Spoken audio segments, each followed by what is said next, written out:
What if a single arrow could change the fate of a people forever? Discover the legendary story of power, sacrifice, and the spirit world.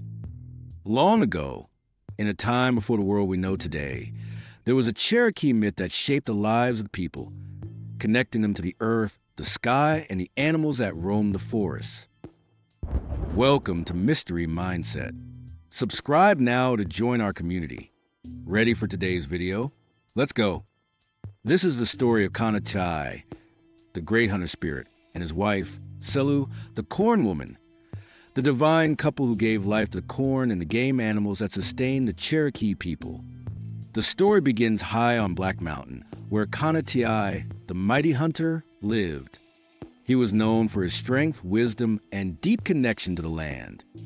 His wife, Selu, was the spirit of corn, the very life force that nourished their people. Together, they formed a perfect balance between the hunt and the harvest. One day, Kana'ti's young son, full of curiosity and energy, set out in search of his father.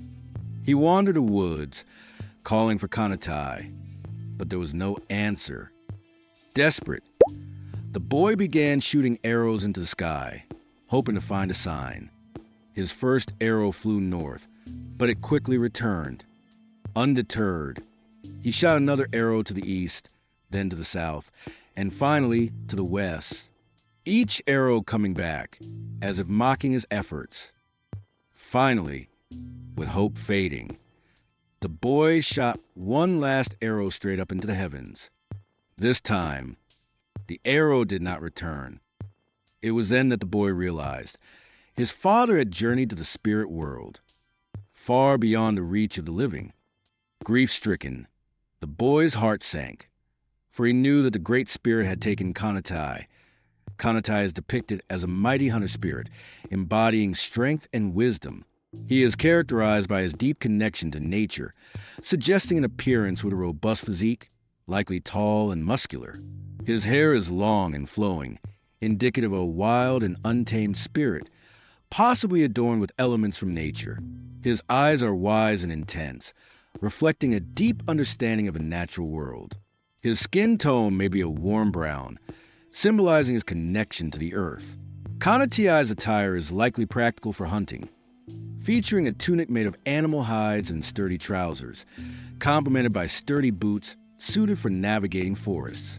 Accessories could include tools or quiver for arrows, and the world would never be the same.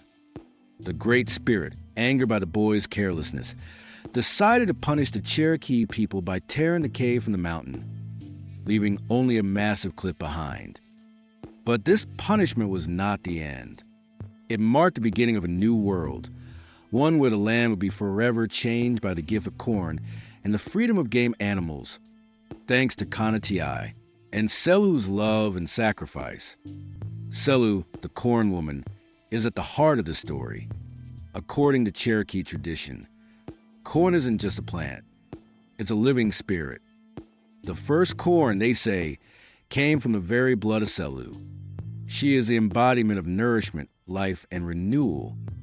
Some stories tell of Selu transforming into a beautiful woman, walking through the fields, and as she passes, the plants grow in her wake. But the corn is not simply a gift. It's a sacred offering, born from Selu's blood, a sacrifice that feeds the people. It's a story of life giving life. And the same goes for the game animals that roam the forests. Before the Cherokee could hunt, these animals were trapped in a cave, confined to darkness, unable to roam freely. But when Kana'ti and Selu's actions freed the animals, they scattered across the earth, bringing food and life to the people. The legend continues with the children of Kana'ti and Selu, the Thunder Boys. These two sons, born from the union of earth and sky, live in a place known as Yusani, the land of eternal twilight. The Thunder Boys are spirits of the storm, and it is said they control the thunder that rolls across the land. In some versions of the story, the Thunder Boys possess the ability to read the thoughts of others, a supernatural gift that is common in Native American myths. This connection to the spirit world shows just how deeply intertwined the lives of the Cherokee people were with the natural world. The Cherokee people have always revered numbers, and 7 is especially sacred. In this story, the number 7 appears over and over, representing important rituals, teachings, and the balance of the world. The game, called Gatayusti, was not just a contest of strength or skill, but a reflection of the struggle between life and death, good and evil, balance and chaos. Played with a stone wheel, the game was a way for the Cherokee to remember their ancestors and the eternal struggle that defines the cycle of life. As the story unfolds, Kana'ti and Selu's children, the Thunder Boys, play a vital role. They exist in the spirit world, in a place where the sky and the earth meet. They control the thunder and the storms, shaping the very weather that touches the land. The Cherokee people believe that all life is sacred and connected. The animals, the plants, the weather, the stars, they are all part of a grand story, one that has been passed down for generations. The story of Kana'ti and Selu is more than just a myth. It's a guiding light, teaching the Cherokee people to live in harmony with the world around them.